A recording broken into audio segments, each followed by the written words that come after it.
Welcome back. This is the Ben Shapiro Show. Our number 855-236-3228, hanging out together through the coronavirus lockdown. Brooke in Kentucky, you're on the Ben Shapiro Show. Go for it, Brooke. Hey, Ben. Good to speak to you.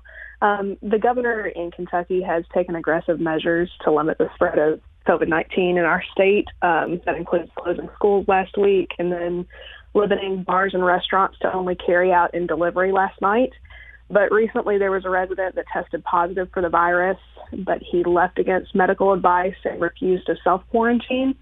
So police are now stationed outside of his home to ensure that he doesn't leave to spread the virus. I just want to know, what's your take on this? Is this setting a dangerous precedent against personal liberties, ignoring due process in the Fifth Amendment? Is it a slippery slope, or are desperate measures called for in these desperate times? So, Brooke, I do think that state and local authorities do have an enormous amount of power, and they always have, actually, in times of public crisis.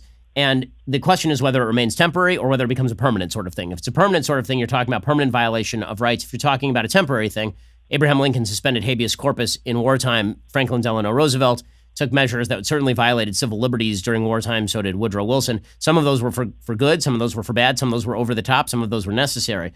The question as to somebody who's refusing to self-quarantine right now, who's been diagnosed with coronavirus, the governor, I'm sure, has authority under the state constitution to do what he is doing.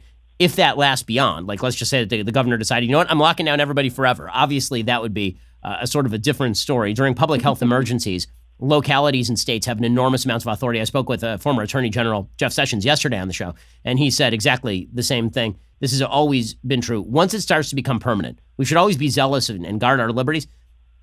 At the same time, we did give local and state government the ability to protect us from externalities. And when you're talking about the spread of a pandemic, that is a fairly significant externality. Brooke, really appreciate the call. And you're right. We should be vigilant about our liberties. At the same time, we got to balance in the need to protect ourselves in something like this situation.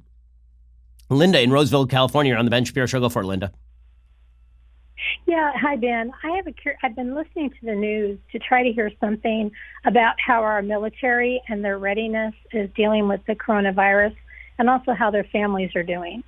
Yeah, I mean, I haven't heard anything either, Linda, and honestly, I'd like to hear from some members of the military at 855-236-3228 to see how this is going. Obviously, military bases tend to be kind of close quarters. I would assume that the military is doing its best to space people out and ensure that there's social distancing, but frankly, I haven't heard anything either, Linda, and you're right, that is a hole in the media coverage. So I hope somebody will pick up your tip here and give us a little bit of information about how that's going. I know that on the completely other side of the spectrum, America's prison system could be just an absolute hotbed for COVID-19. I mean, you're talking about people in close quarters, not particularly sanitary, cramped conditions, and not a lot of medical facilities. So there are a lot of questions to be asked about how exactly this thing gets controlled. Linda, really appreciate the call. Jeremy in Pennsylvania, you're on the Ben Shapiro Show. Go for it, Jeremy. Hi, Ben. It's an honor to talk to you. You bet. Go for it. The question I have is that I've had some conflicting reports here. I typed in Wuhan back to work in Google search, and I've gotten all these news articles on here saying in China, life returning to normal as coronavirus outbreak contained. Do you feel as if the Chinese are actually on the other side of the curve, and if it's too soon to tell?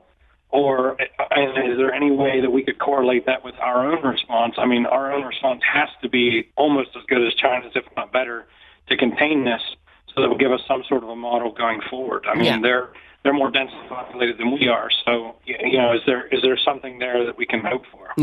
Jeremy, that is the big question, is how good is the information coming out of China? Now, I assume that Apple has been keeping tabs on the spread of coronavirus in China as well, and Apple just recently reopened their stores in China. They're still closed everywhere else. So that would be a good indicator, I would think, that China has actually gotten past it. But again, who the hell knows? And we also don't even really know what measures China took is sort of the problem here. I mean, China is a black box.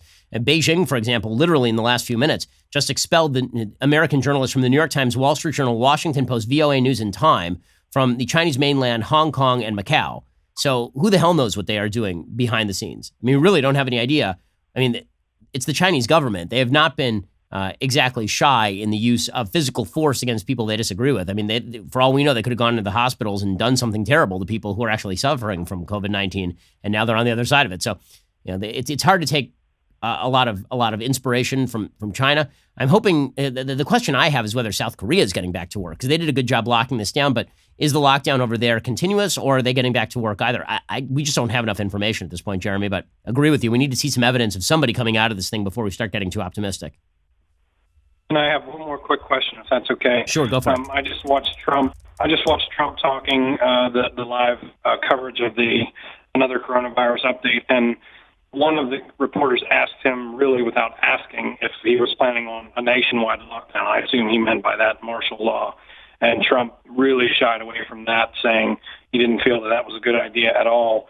Do you think where do you think the tipping point is for a nationwide lockdown? Honestly, if we were talking about a disease that affected everybody of every age equally, and you're talking about 20% pandemic rates, then you would be talking about a nationwide lockdown. If, however, you are talking about protecting elderly people and you're talking about doing this for like a year, no, I don't think that's going to happen. I don't think anyone has any taste for a nationwide lockdown, nor, frankly, do I think that anybody has the resources to even enforce a nationwide lockdown of the sort that you've seen in Wuhan, China, for example. Alrighty, coming up, we are going to bring you more updates on COVID-19, everything COVID-19 related. The president held a press conference today.